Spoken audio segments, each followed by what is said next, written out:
I think 0 of our students currently work in the exact tech stack that we train on in Bootcamp. But what they learn is they learn how to learn programming. What's up, everybody? Welcome back to Awesoming's podcast, where we highlight people pursuing their definition of, you guessed it, awesome. So buckle up and get ready for some more success story adventures and failures from Kentucky's tech and entrepreneur community. Nick, there was a lot to digest from everything we just talked about, and appreciate hearing the backstory. It's funny when you hear the same story, but from someone else's perspective. I feel like there was so much I either relearned or, it was a nice surprise to hear. So again, keeping on the topic of Bootcamp, I know we talked a lot about the backstory, the why of what we do. So let's talk about some of the hows, some of the applications. What is it that we actually do with people that come through the doors of Awesoming? Obviously, we know programming or teaching, but what does that look like? So with our Bootcamp program, it starts with the application process, and I think that's a really important piece for this. We're looking for people for whom this program is the right fit, and it's not the right fit for everyone. And is that okay? That's very much okay. There are lots of different ways that you could learn to become a software developer. Plenty of folks are self-taught, and that's part of what makes what we do possible. Is that this is not a heavily regulated career path. It's not the kind of thing where you need a certification to get into it. I've talked with co-founder Luke Murray about this, and his dream is always to do a boot camp for doctors. And I think there are lots of opportunities to transform medical education, but I don't think the same exact format would quite work for physicians. So what we do is it starts with our application process. We typically have for a class of 10 to 15 students, somewhere between 70 and 100 applicants for that program. Wait, one more time. A class of 10 to 15 and an applicant pool of 70 to 100? That's right. Wow. So we're pretty selective, and that's something that's really important to us, is that someone coming into the program has a really good shot at landing a job in a short amount of time coming out of the program. And that's something we keep a close eye on, employment opportunities. We work with employers in Central Kentucky, and now a few remote employers that we have connections with as well. But we really want to make sure that people have a spot to land, because that's what we do. You could look at this in the grand scope of education, and some of education, if you start to look in early childhood or K-12 education, a lot of that's learning how to think, learning how to become the best version of yourself. And when we're looking at someone coming into boot camp, we kind of make the assumption they're a little bit past that. What they're really looking for is this career-focused training. And so as we go through the application process, we've got a 4-step application process. There's an online application. We do a few logical and programming technical challenges. And then we've got an interview where our students meet with Stephen Rue from our team and myself, and we grill them. Now we ask them all these hard questions. No, it actually is very conversational. Again, we're not here to try and put people in a corner and to intimidate them, but we really want to see why do you want to do this? It's a really hard thing to do. A lot of our students tell us, that name Bootcamp, like that's accurate. Yeah, it lives up to the meaning. Which means someone getting into the program, we want them to know, we're not going to wave a magic wand and suddenly you're a developer. We are here, and our lead instructor Justin Hall talks about this a lot as a guide. He kind of takes the position of a Master Yoda, of a Gandalf, as someone to guide you along the path, but you have to walk that path on your own. So that's what we look for in the application process, is really people who are ready to take that leap and go all in. When they get into the program, what it actually looks like, our first 4 weeks, we've always done remote. So pre-COVID, that was our model. And what that does is it gives people a little chance to start to ease their way in. If we started 40-hour weeks right from day one, I think that would be kind of hard. So we start with this onboarding phase for the first 4 weeks. Students work through some of the video and text-based curriculum that we have, and they do that on their own time, mostly nights and weekends. But then we meet up every day, and we have what's called a stand-up meeting. And again, this is a common piece of the real work life of a software engineer. So these meetings last about 30 minutes, and we ask everyone 3 questions. What did you do yesterday? What do you plan to do today? And what blockers do you have? What's stopping you from accomplishing your goal? So that's what the first 4 weeks look like, and we get up to speed on some of the basics in HTML, CSS, JavaScript, using Git and GitHub for source control. And after those first 4 remote weeks, then we really turn up the heat. So we start our 12 weeks of in-person courses. And I think one of the things that makes this program so successful, again, is the way it really feels like a work environment. So it's not like going to college and you're in class a few hours and then you're home doing homework. Our students are with us 8 a.m. to 5 p.m. Monday through Friday for those 12 weeks. And for most of them, they don't just close their laptop when they go home. They're doing more work in the evenings. They're doing work on the weekends. And they really, people get out of it what they put into it.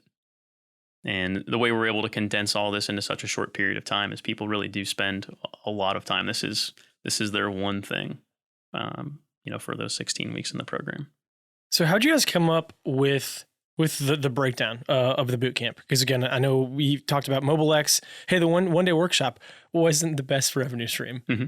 A lot of prep, not much to follow up with. So again, you mentioned 4 weeks being remote, 12 weeks in person. How'd that breakdown come about?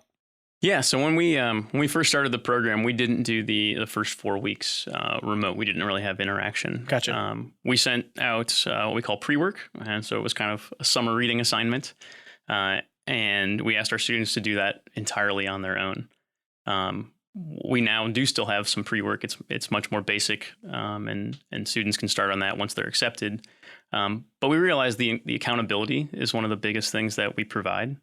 And so that's when we took what was really just a 12-week program and added those 4 weeks at the beginning to make it really a full 16 weeks. So a lot of it has been things that we've learned along the way. For the initial structure, we looked at a lot of other programs out there. So some of the programs were shorter, closer to 8 weeks. We looked at programs that had 12-week models, and we liked that quite a bit. When it comes to tech stack, one of our sister company, Apex Software, got to dictate the first tech stack a little bit. Our first lead instructor was Matt Smith from Apex Software, and essentially we worked in the technologies that were his bread and butter. So in our first program, we worked in Python and Django. Our JavaScript framework was Angular, so we really got to build the program, first around that first lead instructor, around Matt. And the thing is, it worked. We got to put, Matt knew on the far end the skills that someone would need to get started as a junior developer. And so that really, that really worked out. It set a great foundation. We had our second lead instructor that we hired after Matt was Janine Hempy, and Janine had a lot of experience in PHP and Laravel, so we made a switch in our technology stack there, and that seemed to match pretty well. PHP is pretty heavily used in this region, and sometimes it gets a kind of a bad name. A lot of folks, their first scripting language was PHP, and they look at it kind of as a primitive tool. I think Laravel, though, kind of makes a good case for that. It's really based on the same architecture as Rails, and a lot of the most popular sites that you've used on the web. WordPress built with PHP, Wikipedia built with PHP, Facebook at some point, and maybe still in some ways, built on a PHP foundation. So sometimes we get that question, and but it's really been a good thing for our students. And really what matters is not the specific languages that we're learning. We tell our students that, I think 0 of our students currently work in the exact tech stack that we train on in Bootcamp. But what they learn is they learn how to learn programming. Speaking to that, I know we talked about creating value with our accountability, teaching students really to be part of a team from the get-go. So last thing before we wrap up, how would you say you go about currently finding new ways to stay relevant? So you talked about with Matt Smith as the first instructor, hey, Python, that was heavily used. Mm-hmm. Then Janine, PHP, Laravel. So now Justin Hall, spoiler, he is our lead instructor. How do you guys go about changing technology frameworks, tech stacks, all the stuff that most people listening are probably like, what does that word mean? Yeah. Justin Hall's our lead instructor. Ian Rios is our other instructor, and they really make a great pair. Justin comes with 20 plus years of programming experience. But before he got into programming, he had an art degree, and so he kind of comes, like many of our students, from what we consider a non-traditional background. And I'll let Justin share his story on how he got into this. Ian comes from that traditional background. Ian has a CS degree from RPI, and so comes from kind of this traditional tech background. And in our off season, so in between, when we don't have a course running, Justin and Ian spend a lot of time, updating our curriculum, researching some of the latest trends and technologies out there, talking with our alumni to find out what people are using on the job. So we are constantly updating our tech stack. We use React now, and that's been a really key piece for a lot of our students, as it ends up being a lot of what they spend their time working in. But I think that's been a really big piece. Our instructors are great at picking up new things and putting it together and figuring out how to teach that to our students. But our alumni and the employers we work with continue to be a really important piece of that feedback loop. Nick, thanks for sharing that. That's awesome. So let's say someone listening to this now gets the urge to want to apply to the bootcamp. How do they do that?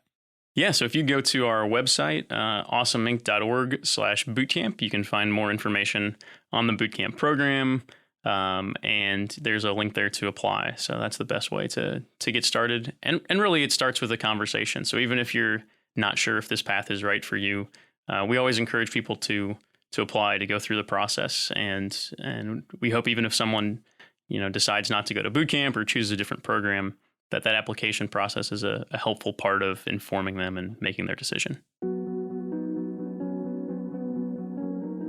Well, that's it, guys. Thank you so much for checking out this episode of Awesome Inc.'s podcast.